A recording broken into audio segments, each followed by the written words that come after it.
Muito bem, queridos e queridas irmãs, nós temos aqui a nossa lição, a de número 12, imersos no Espírito nos últimos dias.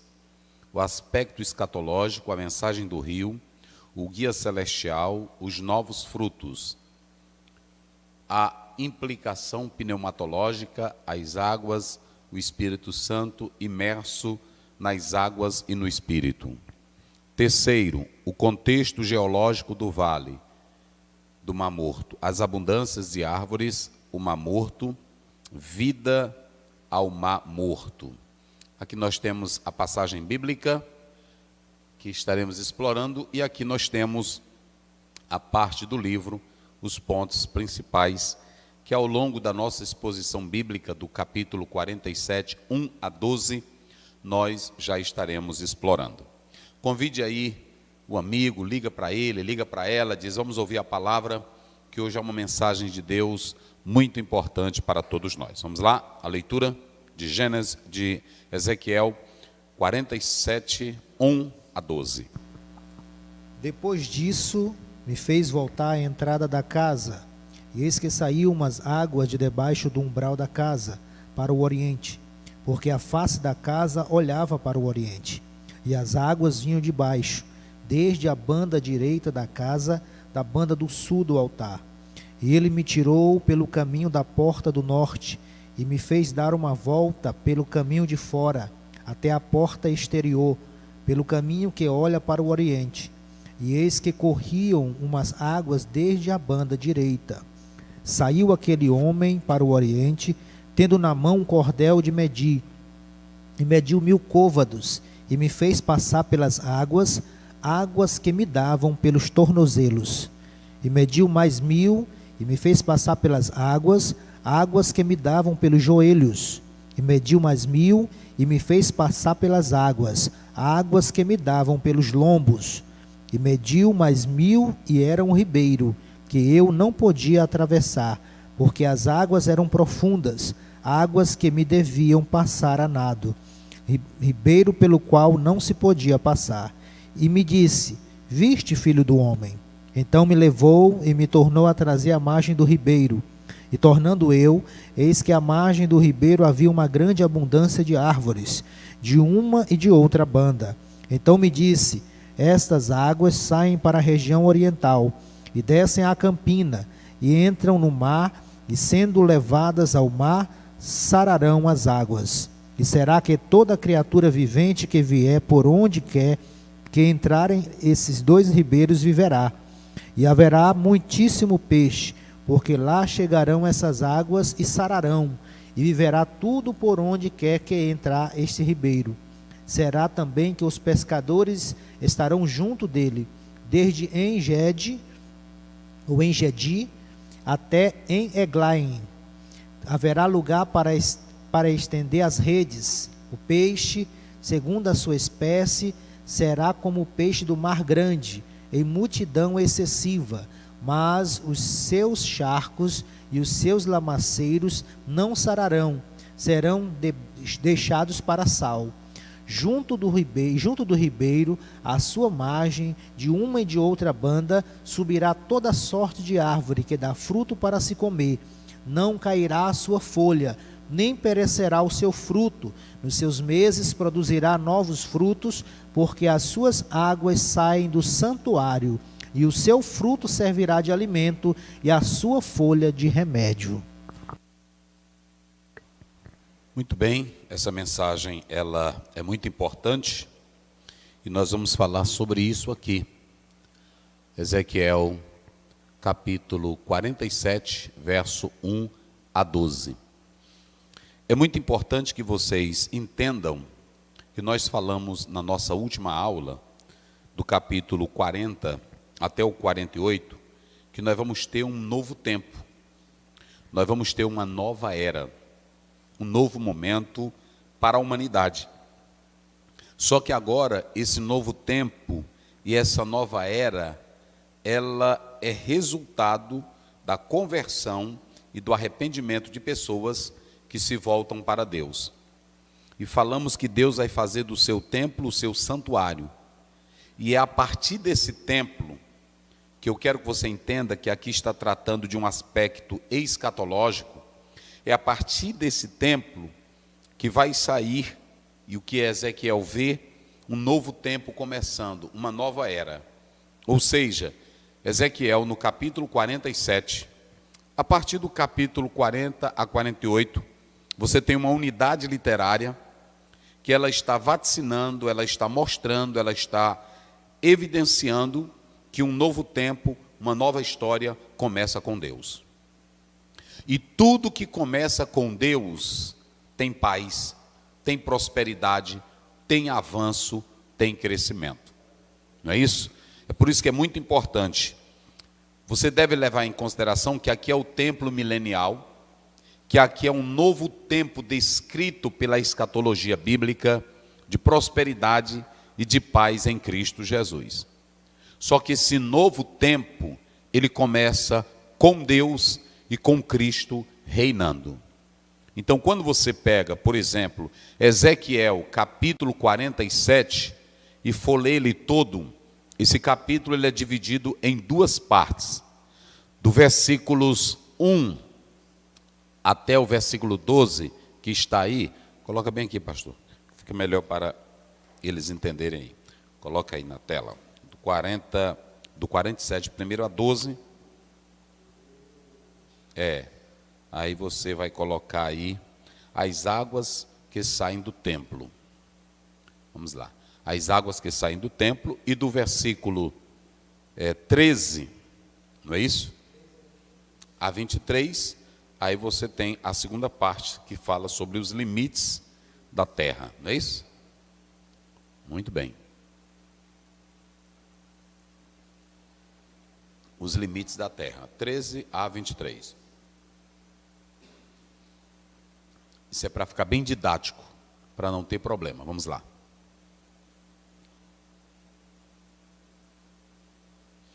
Bem didático. Muito bem. Então, prestem bem atenção, que do versículo 1 a 12, você tem as águas que vão sair do templo, que o profeta Ezequiel contempla, e o mais importante é que do 1 até o 6, você vai ter aqui essas águas que elas estão saindo do templo, e ele primeiro vê as águas. Ezequiel, quando olha, ele não vê logo as águas com a ação purificadora, sanadora, milagrosa. Não. Quando ele começa a narrar, ele começa a descrever as águas que saem do limiar do templo. Não é isso? Aí depois, dos versículos 7 até o 12, é que ele vai tratar do poder miraculoso destas águas. Entenda bem, aqui você tem uma visão que o profeta Ezequiel está tendo sobre o futuro e que está falando do que Deus vai fazer, mas que não há poder nenhum em água. Que fique bem claro isso. Não é isso? Porque às vezes, se eu estou falando aqui, inclusive o autor falou no livro e na lição, essas águas sanadoras, essas águas purificadoras, elas aqui não são águas naturais que vão sarar. Isso aqui é apenas simbólico, que vai ter o seu cumprimento literal para o futuro, onde Deus vai fazer a restauração da terra, vai trazer a restauração no aspecto geográfico, geológico, porque isso é para o milênio. A Bíblia diz que a criança meterá a mão na cova do basílico, o boi comerá, o jumento comerá palha com boi. Vai haver uma mudança na natureza, tanto dos animais, como também na natureza no seu aspecto geográfico. Mas isso é para o tempo do milênio, que o Senhor vai trazer essa mudança. Então, do versículo 1 a 12, você tem as águas que saem do templo. E do versículo 47, 13 a 23, querido professor, querido aluno, você tem uma ênfase do profeta Ezequiel sobre a distribuição da terra para Israel no aspecto escatológico. Israel, durante o milênio, eles irão habitar na terra como a igreja hoje habita, O propósito do milênio, primeiro, é para cumprir as promessas relacionadas a Israel. E, em segundo lugar, o propósito do milênio é para mostrar, porque o diabo vai ficar preso quanto tempo? 1000 anos, como está lá em Apocalipse. É também para mostrar que o problema não foi só o diabo. Satanás vai ficar preso por quanto tempo? Vamos lá para Apocalipse. Para que tu pega a tua Bíblia aí, professor, aluno, jovem, irmão. Pegue aí a tua Bíblia agora, crente salvo. Vamos lá. Começa aí do versículo 1 em diante, de Apocalipse. Rapidinho. Aliás, capítulo 20, verso 1. Vamos lá. E vi descer do céu um anjo que tinha a chave do abismo e uma grande cadeia na sua mão. Ele prendeu o dragão, a antiga serpente, que é o diabo e Satanás, e amarrou-o por 1000 anos. E lançou-o no abismo, e ali o encerrou, e pôs selo sobre ele, para que mais não enganasse as nações, até que os 1000 anos se acabem, e depois importa que seja solto por um pouco de tempo. Pode ir. E vi tronos. E isso aí. E aí, lê os 2 versos anteriores que o senhor leu. E ele prendeu o dragão, a antiga serpente. Aí está falando da ferocidade dele, serpente da sagacidade, vamos lá. Que é o diabo. Diabo, diabolos, não é isso? Isso. Você tem nessa figura tanto de diabolos como Satanás, adversário e acusador, vai. E Satanás. Olha aí, viu? Vai. E amarrou-o por 1000 anos. E lançou-o no abismo. Sim. E ali o encerrou. Isso. E pôs selo sobre ele, para que mais não enganasse as nações, até que os 1000 anos se acabem. E depois importa que seja solto por um pouco de tempo. Ele vai ser solto, porque muitos não vão concordar com o governo de Cristo no milênio. Mas o milênio tem relação com Israel. O milênio também é para provar que o problema não é só Satanás. Ele vai ficar preso quantos anos? 1000 anos. Isso é literal. Ele vai ficar preso 1000 anos. E durante esses 1000 anos, terão pessoas que não concordarão com o governo de Cristo. De modo que quando o diabo for solto, eles vão se juntar a ele e vão se rebelar novamente contra o Senhor. O problema do mundo, bota para cá, Caio, vamos lá. Verdade de Deus para o Brasil. O problema do mundo não é educação. O problema do mundo não é dinheiro. O problema do mundo não é apenas político, social. O problema do mundo é a natureza humana, natureza pecaminosa. Quando o homem peca contra Deus, o homem se distancia de Deus. Quer ter uma prova? Os países de primeiro mundo mais bem educados, lá tem homicídio, lá tem traição, lá tem mentira, lá tem engano, lá tem coisa ruim, lá a mulher trai o marido trai a esposa, homem humilha a mulher, mulher humilha homem. Então o problema não é a educação, o problema é o coração velho do homem. E aí vamos lá para Mateus 15, 19, olha o que Jesus disse, o que sai de um homem não transformado, de uma pessoa não mudada. Porque do coração procedem os maus pensamentos, mortes, adultérios, prostituição, furtos, falsos testemunhos e blasfêmias. Então pronto, não há como se ter uma terra maravilhosa, não há como se ter uma nova era, um novo tempo, se esse homem não for transformado, se esse homem não se voltar para a glória de Deus. Quando Israel se voltar para Deus, e a igreja também que já está em Deus, nós vamos ter um novo tempo, porque as pessoas serão transformadas, e Jesus vai reinar, e nós teremos paz e alegria. Mas não há como colocar na casa organizada por Cristo quem está bagunçado. Primeiro, para botar a casa em ordem, o diabo vai estar preso. Quanto tempo? 1000 anos. Depois Jesus é quem vai sentar no trono. Ele é santo, ele é puro, ele é verdadeiro, ele é Senhor, ele é rei. Não é isso? E os súditos do reino dele vão estar para reinar com ele nas qualificações que ele diz lá no Sermão da Montanha. Bem-aventurados limpos de mão e puro, bem-aventurados humildes, bem-aventurados pacificadores, bem-aventurado os misericordiosos. Aí sim, então entenda, primeiramente você tem as águas que vão sair do templo, e elas vão fazer um percurso, eu vou já falar isso. E na segunda parte, do 13 a 23, você tem aqui a herança da terra para os judeus. Muito interessante nós atentarmos para isso, porque dentro dessa visão de Ezequiel, aí vai se cumprir plenamente os limites que Deus havia prometido, desde o Mediterrâneo até o Eufrates. Entenderam como é as coisas? A gente vai ler aí Gênesis 15, só para vocês terem uma ideia. Vamos ler Gênesis 15, verso 18. Vamos lá. Naquele mesmo dia, fez o Senhor um concerto com Abrão, dizendo: Isso. À tua semente tenho dado esta terra, desde o rio do Egito até o grande rio Eufrates. Isso, tá vendo?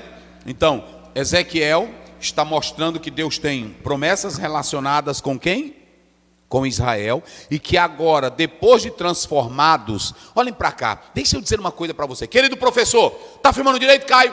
Bota aqui, não há como se viver tempos prósperos em Deus quando a tua vida é bagunçada. Não há como se viver vida próspera em Deus quando Satanás é o rei no teu coração. Não há como desfrutar das promessas gloriosas de Deus quando você não obedece a Ele. Promessa do céu, promessa de bênção, promessa de salvação, promessa de milagre, promessa de prosperidade, é para quem ama e serve a Deus de todo coração. Olha para cá, Deus não tem compromisso com quem é desmantelado, com quem bebe cachaça, com quem trai a mulher. Tu pode ser o que tu quiseres, só que Deus não tem compromisso contigo. Tem irmão que vai debater, tem irmão que vai bater boca. Não ligue não, irmão. Quem anda na vida velha, descontrolada, na miséria, no pecado, na idolatria, na vergonhice, no adultério, Deus não tem compromisso contigo. Agora quem vem para o reino dele, quer a vontade dele, se submete a ele, ama ele, não é assim? Aí Deus diz: eu sou o rei da tua vida. É por isso que lá em Mateus 6, Jesus disse assim: venha o teu reino e seja feita a tua. É assim que diz a Bíblia. Vamos ver aí o Salmo 15. Começa bem direitinho. Olha a cidade descrita, um reino perfeito. Isso vai acontecer no milênio.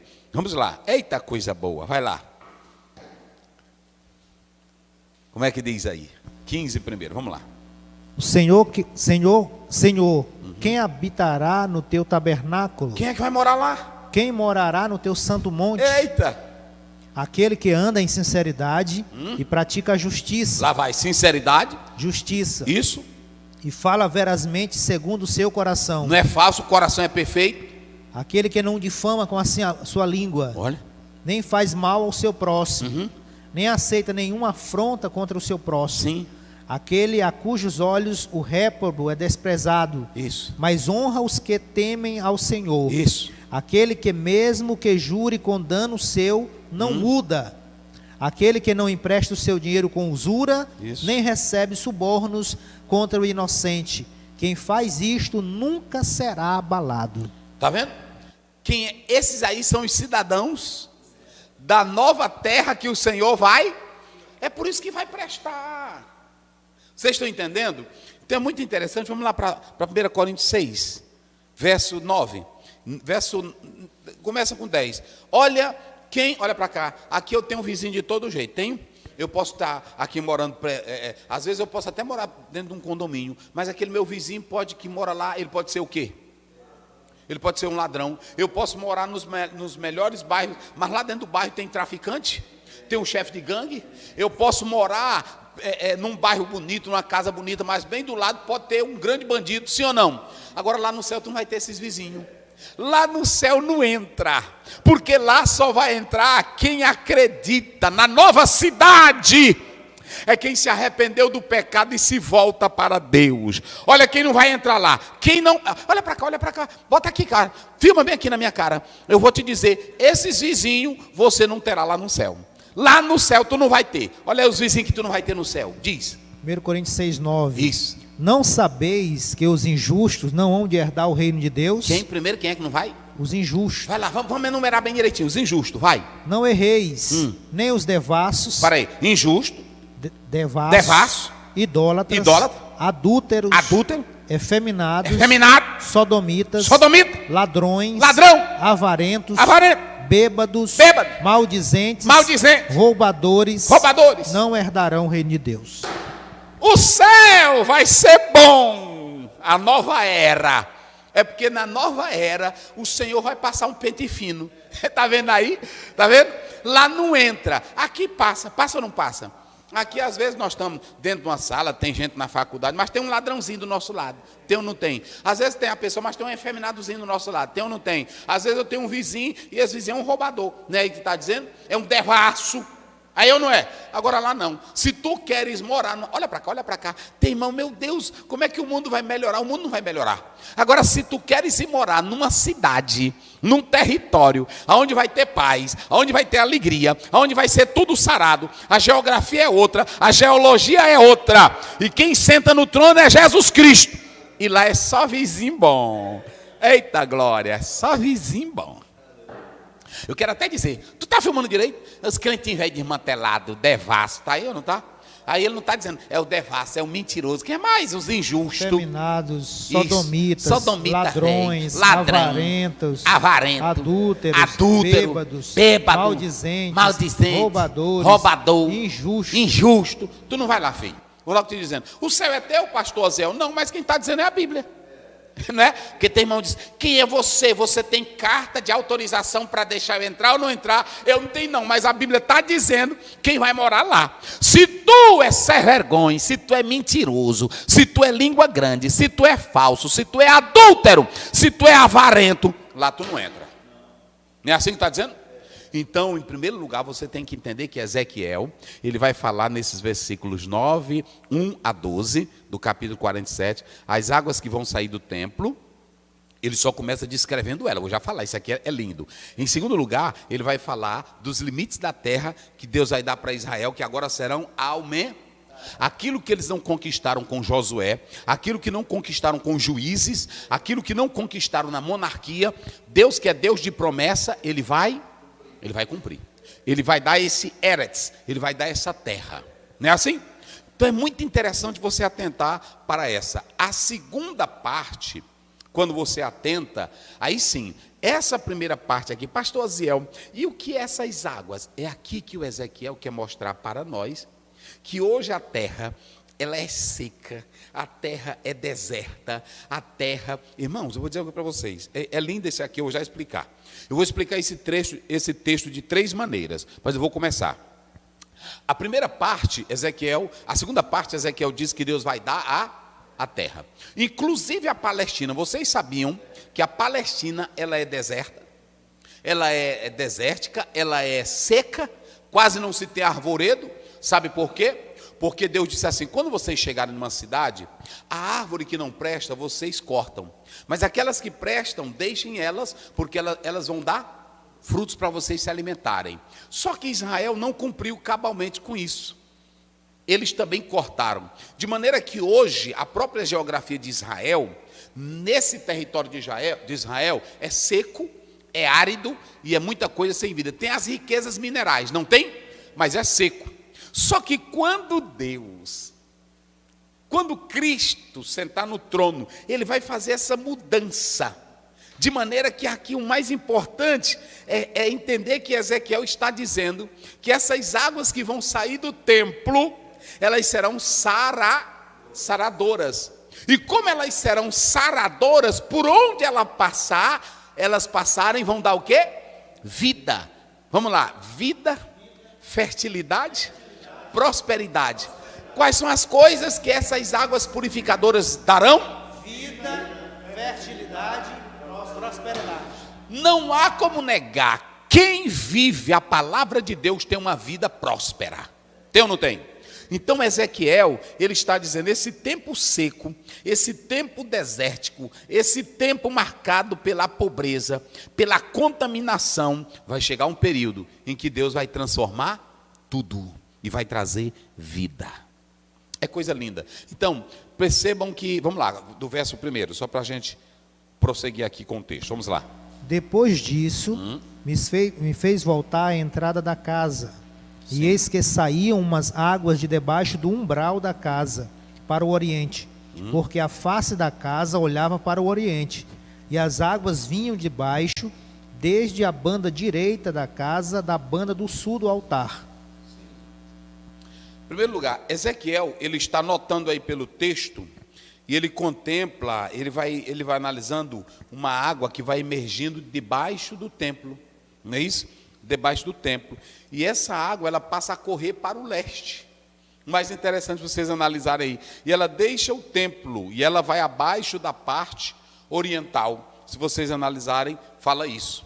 Então, Ezequiel, eu coloquei aqui em primeiro lugar, as águas que brotam do templo. E eu disse na aula passada que quem é que vai estar no templo? Deus. Quem é que vai estar controlando tudo? Então, tudo que brota de Deus dá vida.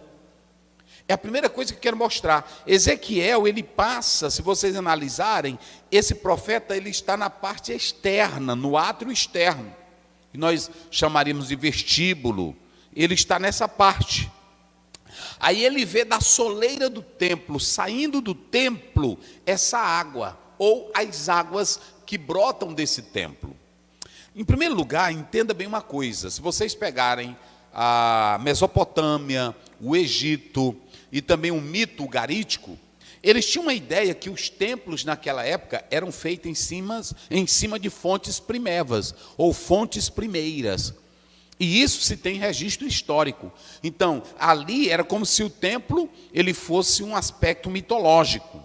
Aquele templo ele era fundado em cima das águas. Isso, se vocês analisarem, tanto a Mesopotâmia, como o Egito, como outros povos lá no Oriente. Então, se você pegar Ezequiel, muito cuidado, porque os céticos, eles vão dizer, não, esse negócio de águas saindo do templo, isso é natural, porque já tinha templos antigamente que eram feitos próximos a fontes, e daquele templo saía águas. Então, é natural. Só que você pode fazer um templo e colocar água nele para sair como fonte. Agora a questão não é essa, é porque Ezequiel está dizendo que as águas que irão sair desse templo, elas têm o quê? Se você pegar o aspecto histórico, as águas antigas, elas não tinham poderes sanadores, de cura, de sanear, de tirar o poder da salinidade das águas. Esse daqui já é diferente. Aqui é para o tempo futuro e está dando ênfase ao que o poder de Deus restaurador irá fazer.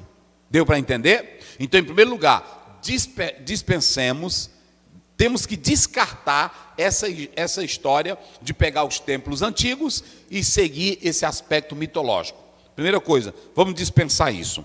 Mas perceba bem que aqui você tem essa característica do profeta Ezequiel.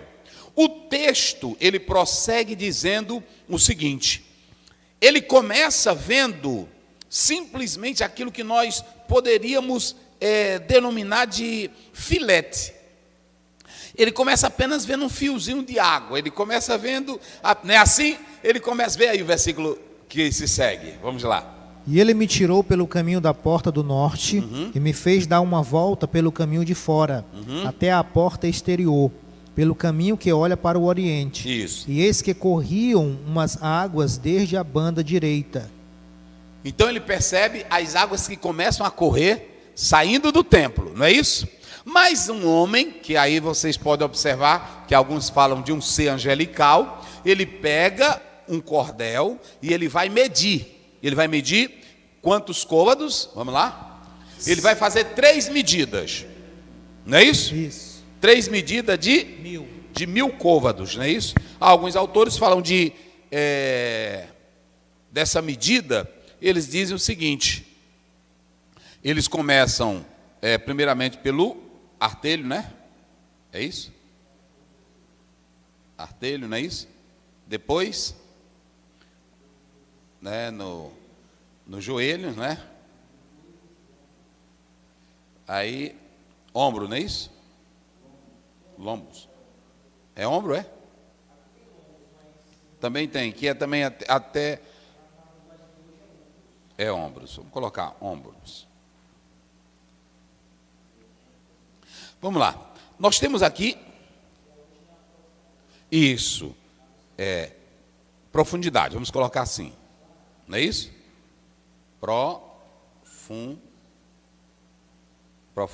Né? Idade. Muito bem. Ele começa a medir, alguns falam de 500 metros. Ele começa a medir, primeiramente, está lá no limiarzinho, né? No tornozelo. Ele começa, depois vem para o joelho, depois vem para o... Ou seja, é como se tivesse, está lá dando nos pés, começa a medida. Vai sempre aprofundando.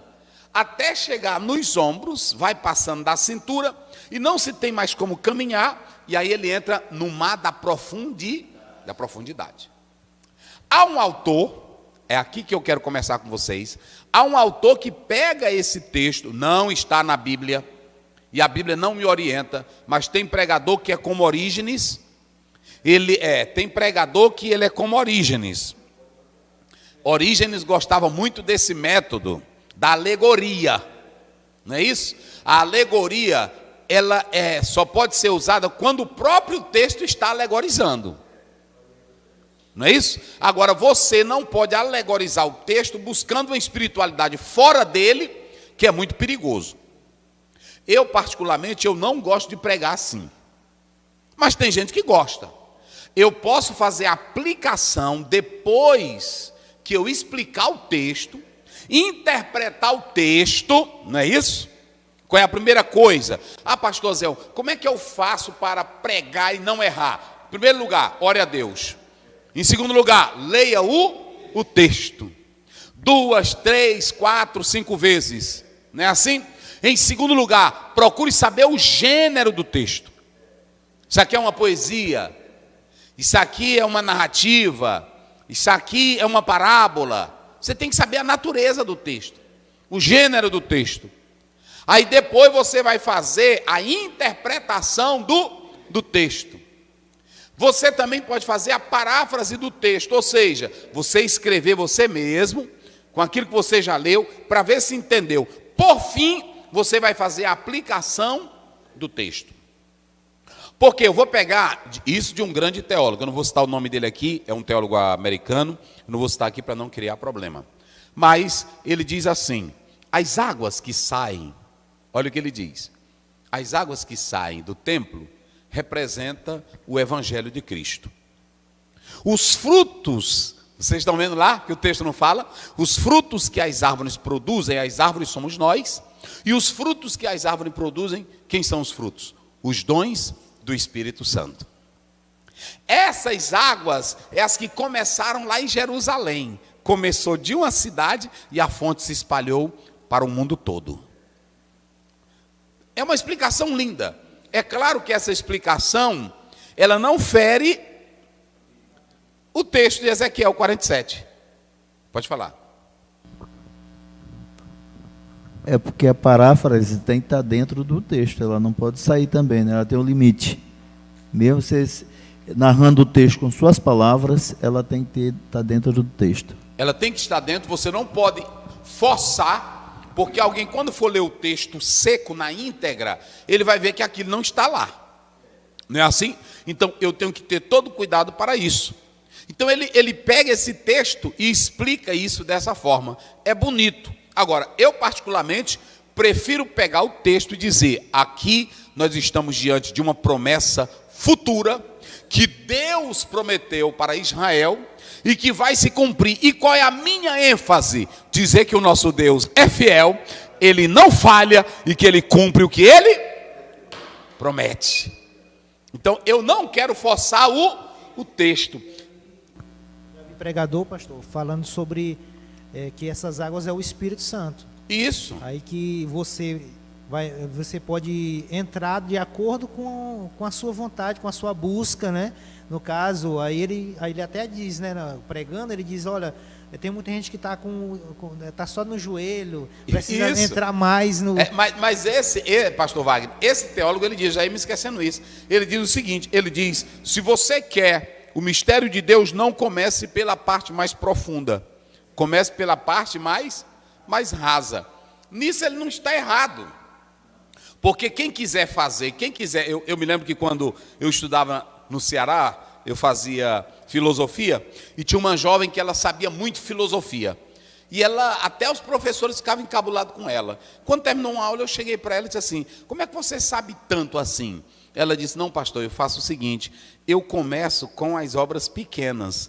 Tudo que os grandões vão falar, as pequenas já falaram. Ou seja, de grão em grão, é que a galinha enche o papo.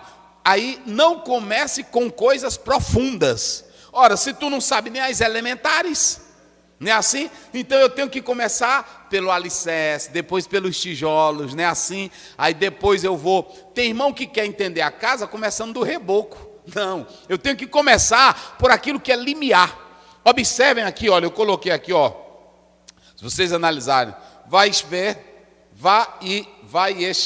veni, el, petar, rabait, eu expliquei isso aqui.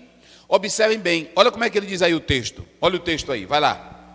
O 3, né? De Ezequiel, 47 primeiro.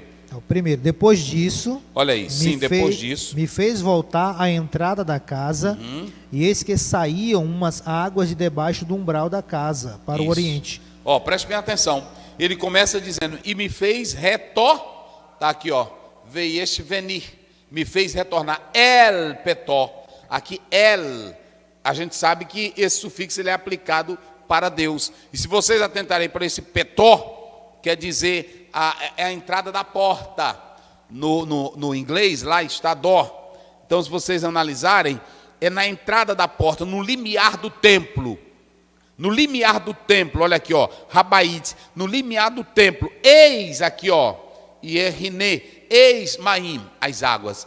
Por que eu estou colocando? Porque na Grécia havia uma ideia de que as águas, elas eram controladas por quem? Poseidon, não é isso? O deus dos mares. E aí você pode observar que a Bíblia começa dizendo, no princípio criou Deus os céus, e ele é quem faz separação entre águas e águas. Ou seja, se tem um Poseidon, nosso Deus é quem cria a água. Ele não é Deus apenas de mares, ele é o Deus que cria. O Salmo 29 diz isso, que tudo se cala diante da sua voz, ele faz até a água. E só para mostrar que quem manda na água é ele. Lá em Mateus 8, Jesus disse, calma-te, vento, e aquieta-te. Não tem negócio de... Com nós aqui, irmão, com a igreja, conosco, não tem essa história de Poseidon, não tem essa história de águas controladas por diabo. Quem manda no céu, quem manda na terra, quem manda na água, quem manda no universo, quem manda no homem, quem manda até no diabo, é o nosso Deus. Eita glória. Fique com medo não, que quem manda é ele. Então... Aí esse comentador, ele diz o seguinte, começa lá pelos dedinhos dos pés, né? Lá, aí pronto, aí você vem pelo joelho. Ou seja, ele está falando aqui da experiência, né? Da experiência com o Espírito Santo, da experiência com o texto. Ele diz, não comece com texto profundo, comece até que você chegue a essa medida profunda. Ou seja, a profundidade, já se você passou por esses estágios. Essa é a interpretação que vários estão dando. Agora, eu prefiro a interpretação profética, com o sentido profético, que vai ter o seu cumprimento literal. Por quê? Porque eu não vou forçar o texto a dizer aquilo que ele não está dizendo. Pode ser bonito, pode ser atrativo, mas a minha Bíblia não está dizendo. E aí vocês podem observar que Agostinho, até mesmo Lutero, até mesmo o próprio, que esse método de Orígenes, vem da escola de Alexandria. Então é muito perigoso quando eu começo a fantasiar aquilo que não está no texto. Se você for até mesmo um juiz para julgar, ele tem que julgar conforme a letra do texto. Ele não pode julgar fora do texto. Ele tem que julgar conforme a lei do texto. Não havendo um texto, ele vai para a analogia, seguindo os costumes. Não é assim também? Então entenda, deixa eu dizer uma coisa para vocês. Não force o texto. Não force, não diga aquilo que o texto não está. E tem irmão que diz, eu posso conjecturar. Se fosse para conjecturar, estava na Bíblia. Não é assim? Eu posso imaginar. Aí você diz, não, a imaginação ela é fértil, mas eu tenho que imaginar aquilo que a Bíblia já está falando daqueles assuntos dentro de um próprio contexto bíblico. Vocês entenderam? Então, nós vamos analisar agora a segunda coisa. Aí essas águas purificadoras, primeiramente ele vê as águas, depois ela sai do templo, e por onde ela vai passando, é muito lindo isso, irmão, eita glória a Deus, por onde esta água vai fazendo a sua viagem, ela vai passando, as margens, por onde ela passa, o que acontece, pastor Wagner? Vê aí o que acontece. O 6, né? Vê o 3, começa do 3. 3. E saiu aquele homem para o oriente, tendo na mão cordel de medir. Pode passando, é o 7. É o 7. E tornando eu, sim, eis que à margem do rio havia uma grande abundância de árvores. À margem do rio. Ou seja, antigamente era tudo estéril, tudo seco, tudo sem vida. E por onde essas águas passaram, o que elas fizeram? Deu vida. Ela deu vida. E aqui é o mais interessante. Agora vamos analisar uma coisa. Se você pegar a Bíblia, a palavra de Deus, ela é comparada ao quê? A palavra de Deus. João 15:3. Vós já estáis pelo quê? Então, vamos, vê aí, lê esse versículo. Eita coisa boa. Vai lá, vamos lá. Lê esse versículo aí, rapidinho. Vamos lá. 15:3. Vós já estáis limpos pela palavra que vos tenho falado. Vós já estáis limpo pela palavra que eu tenho falado. A palavra limpa ou não limpa? Então o efeito aqui é que essas águas que nós estamos falando, eu particularmente, olha, agora eu vou dizer aqui uma coisa. Eu particularmente, pastor Oziel, pela conexão que eu faço dessa passagem com a Bíblia, eu estou vendo aqui que o poder da palavra de Deus vai agir como esse maim, como água, não é isso? E que vai purificar toda a terra. Mas basta uma palavra de Deus. Eu não creio que Deus vai pegar, eu particularmente, que Deus vai pegar um rio ou fazer esse rio descer para dar vida. Eu não acredito assim. Eu acredito que Deus, pela palavra dele, vai ordenar. E tudo vai mudar pelo poder da palavra dele. Assim como ele criou os céus e a terra, assim como ele criou Gênesis com rios que passavam dentro, 4 que se tornavam em 4 braços, não é assim? Eu acredito que o mesmo Deus que promete essa terra maravilhosa, ele vai sarar essa terra ferida, essa terra que geme, como está lá em Romanos 8, essa terra amaldiçoada pelo pecado, ele vai transformar ela. E aí você pode observar que tudo terá vida. Que tudo terá vida. Porque você pode observar uma coisa. Quando essas águas, elas começaram a passar a sua margem, tudo passou a ter. E aí você tem 2 lugares aí no texto, que se vocês analisarem, o próprio texto fala disso. Você tem aí En-Gedi, não é isso? Fonte dos cabritos, onde está aí? 10. Versículo 10. Isso. Pode ler? Pode ler. Será também que os pescadores estarão junto dele? Sim. Desde En-Gedi até En-Eglaim. Sim. Haverá lugar para estender as redes. O seu peixe, segundo a sua espécie, será como o peixe do mar grande. Sim. Em multidão excessiva. Em quantidade excessiva. Observe que eu coloquei aí, se vocês pegarem esse En-Gedi, e se vocês pegarem tanto En-Gedi, como vocês também pegarem En-Eglaim, né aí? En-Eglaim, fonte dos bezerros, esses locais estavam desertos, sem vida, áridos, mas quando as águas purificadoras passaram, aí para mostrar que era um lugar fértil, produtivo, abençoado, aí os pescadores, eles têm as suas redes, foram para lá porque se tornaram oásis, se tornaram locais produtivos.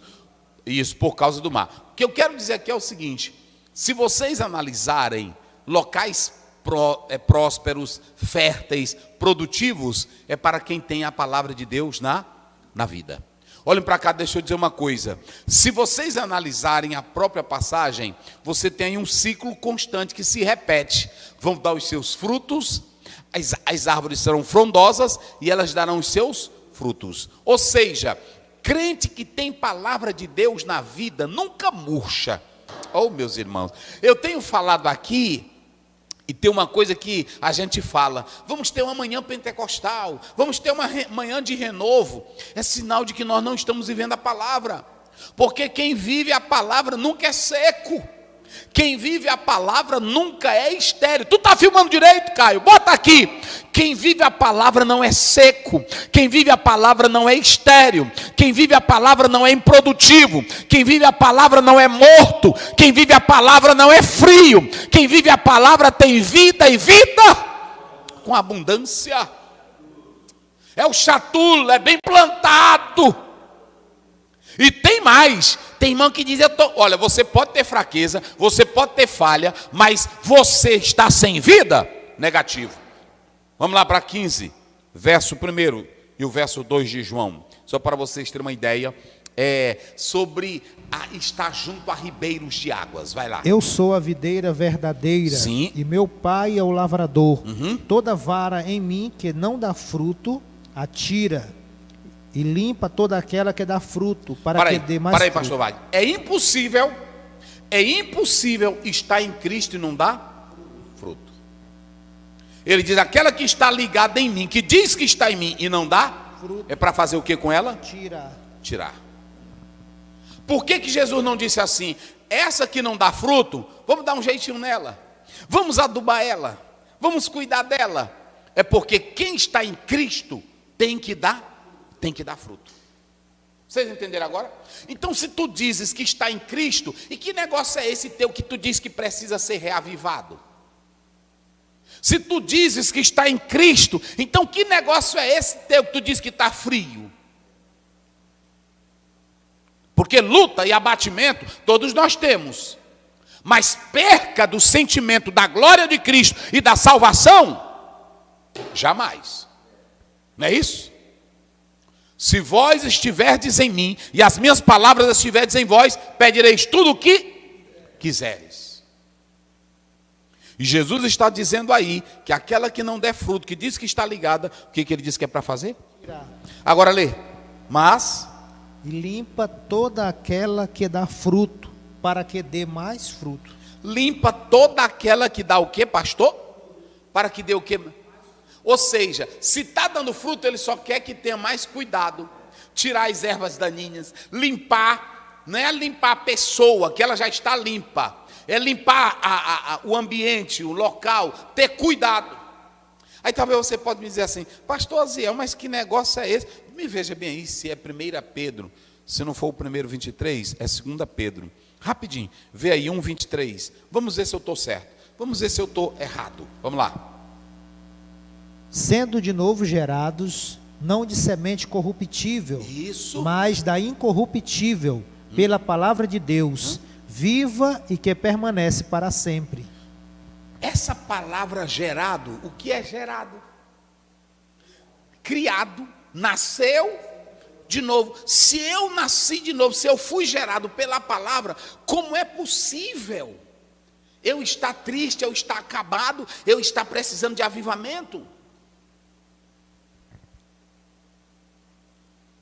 O que nós precisamos é que as pessoas voltem para todo crente que tem palavra, ele é avivado esse ano, o ano que vem. Eita glória! Todo crente que tem palavra de Deus na vida, ele pode ter crise, pode ter luta, pode ter problema, pode ter escândalo, pode ter prova, mas eles sabem quem ele crê. Por isso que Paulo diz: nada me separa. Vamos lá para o Salmo 3, Salmo 1, verso 3. Vamos lá, lá começa pelo 2. Eu vou mostrar o que é crente à beira da água. Eita, vai. Antes tem um prazer na lei do Senhor. Antes tem um prazer na lei do Senhor. E na sua lei medita de dia e de noite. Sim, o que ele faz de dia e de noite? Medita na palavra. Medita na palavra, que aí é a Torá. O que dá vida é a Torá, não é isso? Isso. O que dá vida, meu Deus do céu. O que dá vida é a palavra. O que dá vida é essa coisa maravilhosa, não é isso? Chamada Torá, chamada lei de Deus, né? Chamada lei de Deus, a Torá. Ela dá vida, ela abençoa. Aí quem medita nela de dia, e o que acontece? Pois será como a árvore plantada junto a ribeiros de águas. Está vendo aí? Vocês estão vendo? Eu não preciso, gente, meu Deus do céu, eu não preciso inventar ou forçar o texto. Basta eu pegar Ezequiel e comparar. Ezequiel está falando de uma vida futura, que o Senhor trará tempos prósperos, férteis, abençoados. Ele vai tirar a maldição da terra e vai implantar o seu novo sistema. Não é isso? Agora eu posso mostrar que no futuro isso vai acontecer. Só que eu posso no momento já dizer que aquele que vive a palavra, que é o rio vivo, vai ter uma vida. Olha aí, olha como é o crente na palavra. Será como árvore plantada. Aonde? Junto a ribeiros de águas. Quais são as qualidades? A qual dá o seu fruto na estação própria. As folhas não caem. Sim. E tudo quanto fizer prosperará. Pronto, aí. Crente que tem palavra na vida, ele nunca murcha. Crente que tem palavra de Deus, o frutozinho dele nunca falha. Porque na estação, ele dá o quê? Ele dá fruto. Olha aí o crente que tem palavra. Ele não tem irmão que a cara velha dele já é murcha, não é assim? A cara velha da irmã é a cara velha murcha, cara de ginipapo que caiu. É toda murcha velha, murchibenta. É cara velha feia, é triste. Crente que tem a alegria do Espírito, que tem palavra, ele não muda. Todos os ciclos da estação ele prospera. Eita, glória a Deus. Eita, glória a Deus. É como árvore planta. E aí assim, gerado da palavra. É desse jeito, é dessa forma. Então ouçam bem, esse rio, por onde ele passar, ele vai dar vida. E aí aquela região desértica, árida, seca, sem vida, as árvores ao ribeiro dos rios, não é isso? Elas terão os seus frutos, elas serão verdes, não é assim que está dizendo? Aí pronto, aí vem o mais interessante, nós vamos falar do mar morto.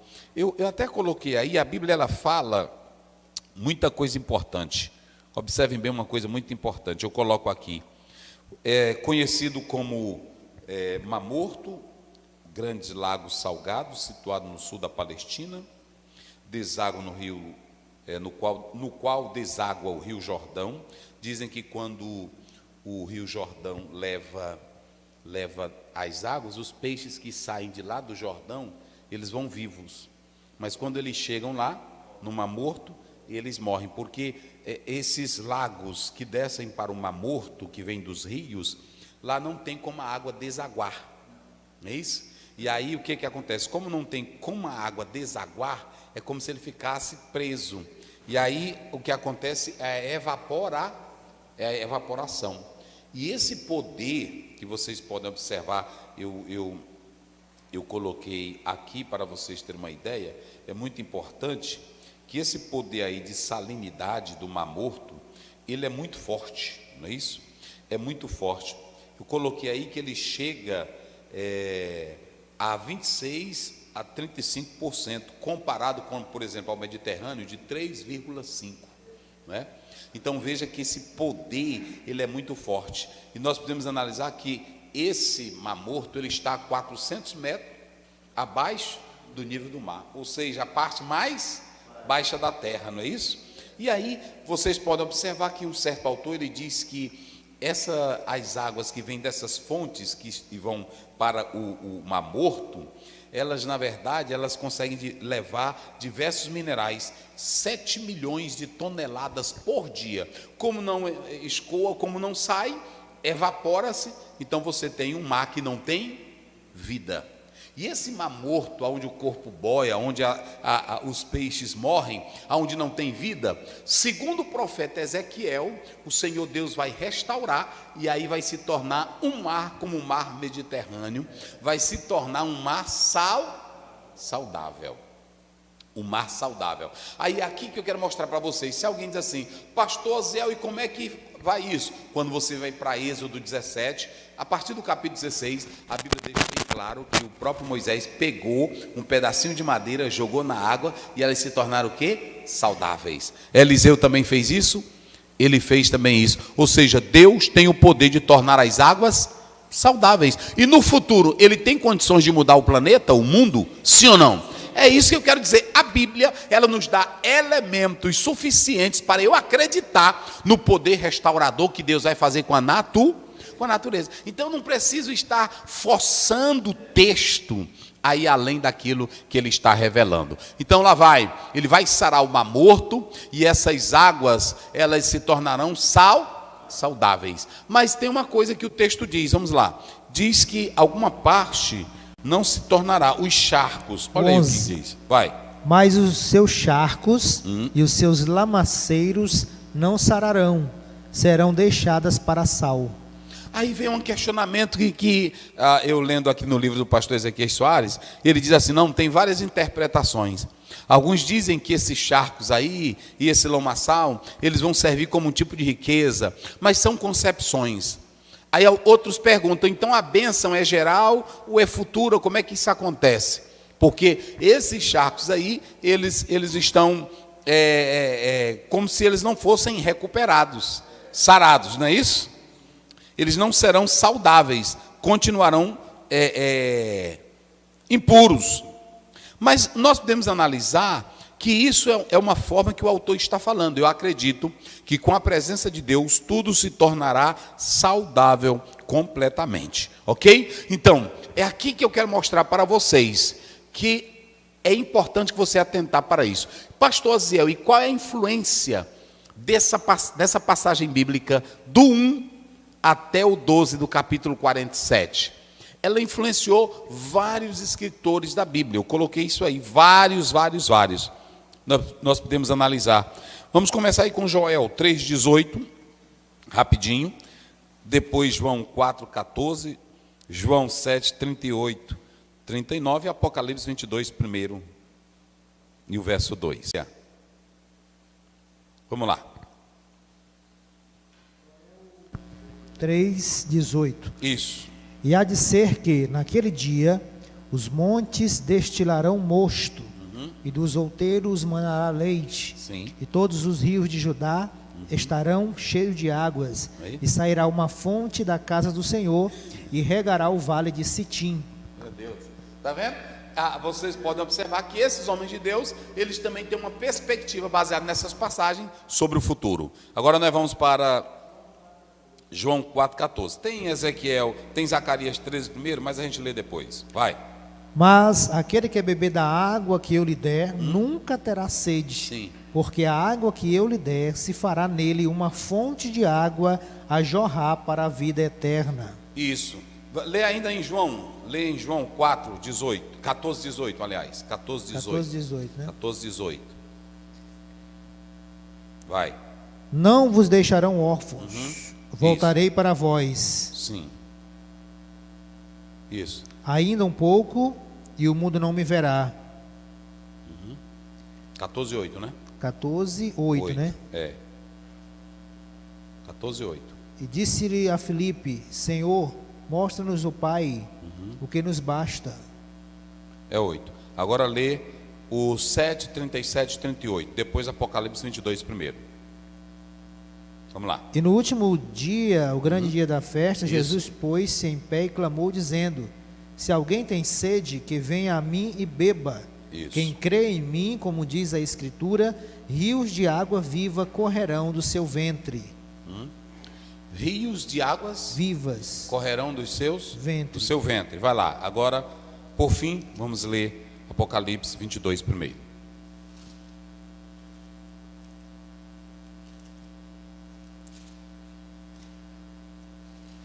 E mostrou-me o rio puro da água da vida, claro como cristal, que procedia do trono de Deus e do Cordeiro. Isso.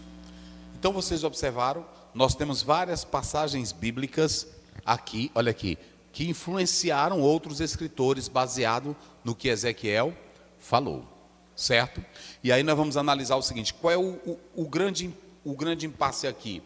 É porque dentro da matéria chamada pneumatologia, a doutrina do Espírito Santo, o que acontece? O Espírito Santo é comparado ao quê? A água. É por isso que vem um verbo: derramarei sobre vós, Joel 2,28, não é isso? É por isso que a Bíblia diz, e todos, Atos 2,4, e todos foram cheios, que na verdade não está se dizendo que o Espírito Santo é uma água. Não está se dizendo que ele é um líquido, como muitas seitas dizem. Nós sabemos que o Espírito Santo é a terceira pessoa, ele é Deus. Agora, para falar da influência dele, do poder dele, é que se usou a água como símbolo, mas o Espírito Santo não é a água. Por isso que eu falei aqui também que a palavra é comparada como a água. Como a água nos purifica, a água nos limpa. Então, esses autores pegaram isso aqui e trouxeram para dar ênfase também ao Espírito Santo. Mas se vocês analisarem, Ezequiel, ele diz assim, olha, vamos ver aí do versículo 9 em diante, lê lá, só para vocês terem uma ideia, vamos lá.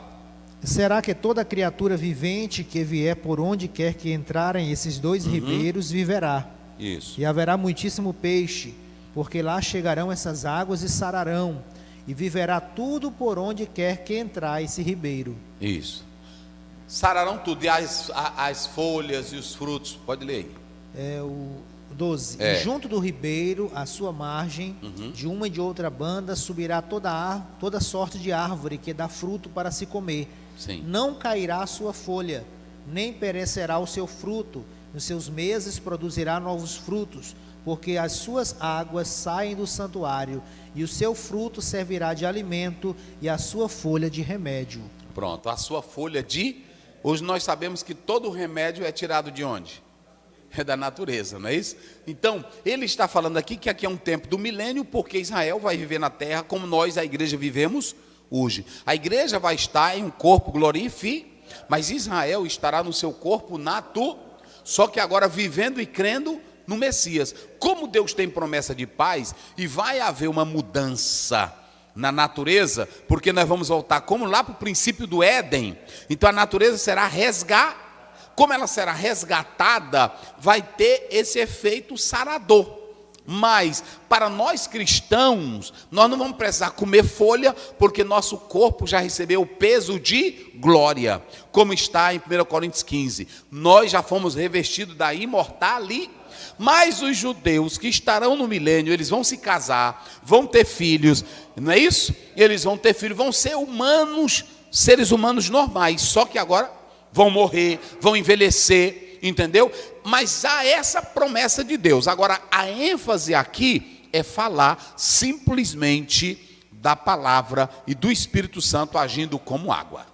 Entenderam? É só isso, nós não precisamos ir além disso de maneira nenhuma. E aí vem o mais importante, para o cristão, a vida de cura, a vida de paz, a vida de prosperidade, tudo vem da palavra. E quando você aceita a palavra, o Espírito Santo entra dentro de você e faz de você um rio de águas vivas. Entendeu? Esse rio passa a estar morando dentro de nós. Entenderam agora? É bem simples. Vê aí Romanos 11, 33. Aí eu vou chegar onde o pastor Wagner queria chegar aí, com a explicação do pastor que ele disse. Vai. Ó profundidade das riquezas. Isso, ó o quê? Ó profundidade das riquezas. Vai. Tanto da sabedoria como da ciência de Deus. Sim. Quão insondáveis são os teus juízos. Sim. E quão inescrutáveis os seus caminhos. Isso. Porque quem compreendeu o intento do Senhor, Sim. ou quem foi o seu conselheiro, ou quem lhe deu primeiro a ele, para que ele seja recompensado, porque dele e por ele e para ele são todas as coisas. Pronto. Glória, pois a ele eternamente. Ó profundidade da... Quem é que vai entrar na profundeza de Deus? Nenhum de nós. Ele não é grande? Ele não é pesado? Mas tem um que conhece a profundeza de Deus. Quem é que conhece? E quem é que mora em nós? E quem é que traz essa profundeza de Deus para a nossa alma, para a nossa vida? Então tu começa com um riozinho, né, assim, um filetezinho, e depois dentro de ti, Jesus disse, o Espírito Santo, aleluia, 14, 27, 16, o Espírito Santo, ele vai estar em vós, e vai lembrar tudo que eu tenho. Olha, ele vai lembrar. O Espírito, olha, você só tem vida próspera. Me explica aí, meu irmão, me explica. Como é que um crente, que o Espírito Santo, porque a Bíblia diz que o Espírito penetra até a profundeza de... É Ele que traz isso de Deus para mim. E como é que o Espírito Santo está em mim? Eu preciso de avivamento. Eu queria que vocês aí me ajudassem.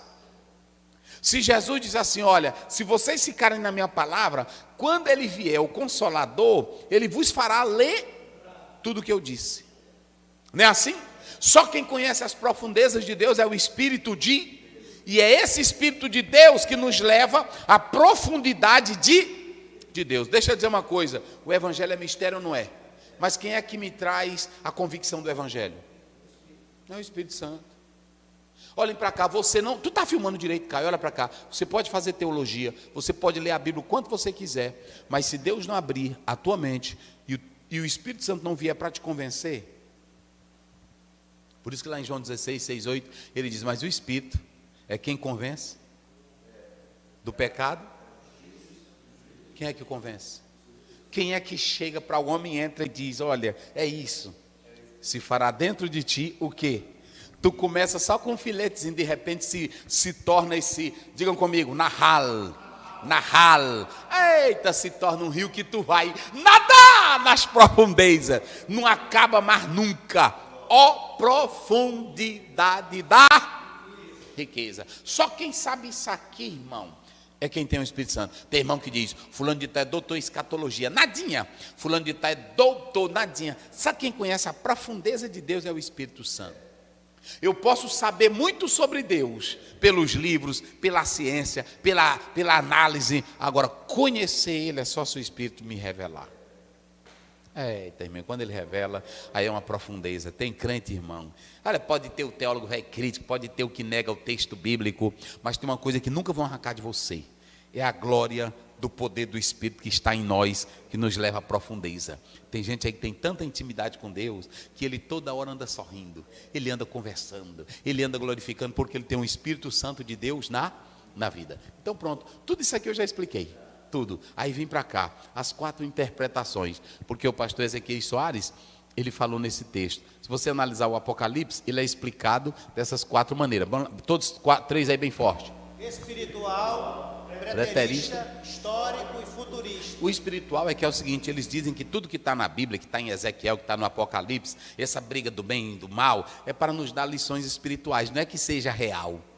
A interpretação. Se você tem ali, por exemplo, que fala de maldade, que fala, ficou um princípio para nós, uma verdade que precisa entender que o bem precisa vencer o mal. Essa é a interpretação espiritual. A histórica, ela é mais para quem é entendido, porque os acontecimentos históricos, eu tenho que pegar os acontecimentos históricos e ligar com o futuro. Não tem pessoas que fazem isso? Essa interpretação histórica, ela pode ter um certo peso bom, mas ela não serve para quem não é inteligente.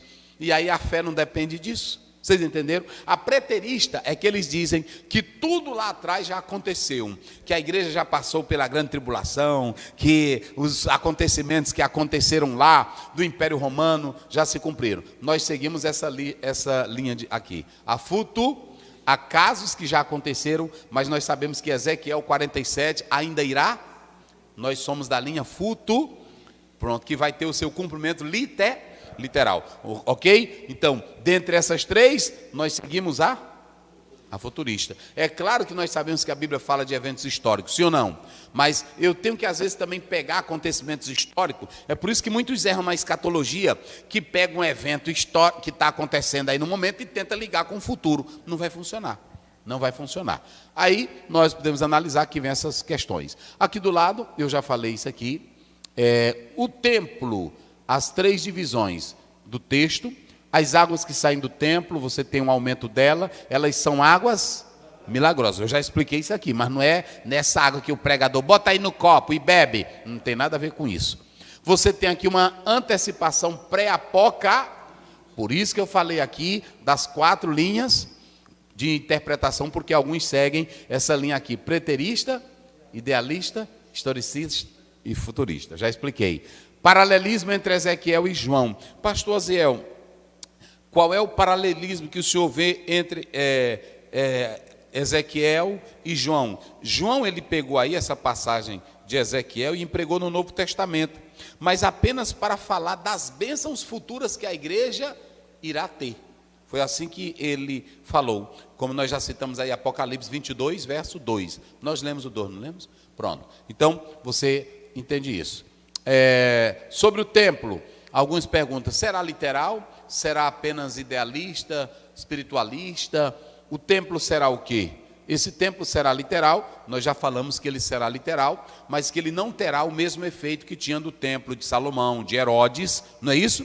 Esse templo ele terá a presença de Deus, nós já falamos isso. E aí você tem aqui a visão histórico-gramatical, literal, que é a que nós seguimos, ok? Então não é figurativa, não é ideal, nem uma representação apenas do templo celestial. Nós acreditamos em uma interpretação futurista e literal. A experiência de Ezequiel em atravessar e voltar o ribeiro. O que é interessante aqui é que nós falamos que alguns usam o texto de diversas maneiras, como nós explicamos. Alguns usam isso aqui para falar da experiência que você tem. Você começa das coisinhas simples, aí não é assim, até chegar nas profundezas que você já está no nível. É claro que a passagem não está falando. Eu posso dizer que a passagem, de modo simbólico, ela pode dar ênfase à água como símbolo da palavra como também o rio pode ser uma representação de quem? Do Espírito Santo. Aí você tem as duas águas terapêuticas e cristalinas. E aí você tem um rio que dá vida, as águas purificando o mar morto, um cenário de vida extraordinário. Qual é o cenário? Árvores às margens, o fruto na estação própria, as folhas não murcham, não caem, e aí pronto, e será a bênção total. E aí por fim nós já explicamos aí alimento e remédio. O crente que tem a palavra de Deus, que ele é sarado, ele é um remédio para o outro ou não é? É por isso que eu disse, a Bíblia interpreta a própria. Se você pega a provérbio, diz assim, aquele que traz uma palavra boa sara os ossos. Ou seja, um crente que a língua dele é boa, é língua sarada, ele é remédio para os outros, sim ou não? Ele é bênção para os outros, sim ou não? Agora imagine um crente cheio do rio do Espírito. Eita, rapaz, ele é fonte de paz, ele é fonte de alegria. A Bíblia diz que a palavra de abatimento, ela destrói, mas aquele que traz uma palavra dita ao tempo, prospera. Tem crente que é remédio para os outros. Ô irmão, olha para cá, Caio, bota bem aqui, tu está filmando direito? Seja remédio, irmão. Tem crente que é remédio, mas é remédio bom, porque tem remédio que é ruim, que mata. Não tem um veneno? Não seja veneno, não seja remédio bom. Tem aquele que ele traz, vê aí se é Isaías 50, verso 17, vê aí rapidinho. Se não for 50, é o 54, rapidinho. Não seja coisa velha podre, ruim, envenenado, né? Eita, meu Deus, eu encerro com essa referência. 50 é o verso 4, como é que diz? Isaías 54, 17, como é que diz? Vai, é isso aí. Vai. Não temas, porque não serás... 54, 17. Vai. Eita Deus.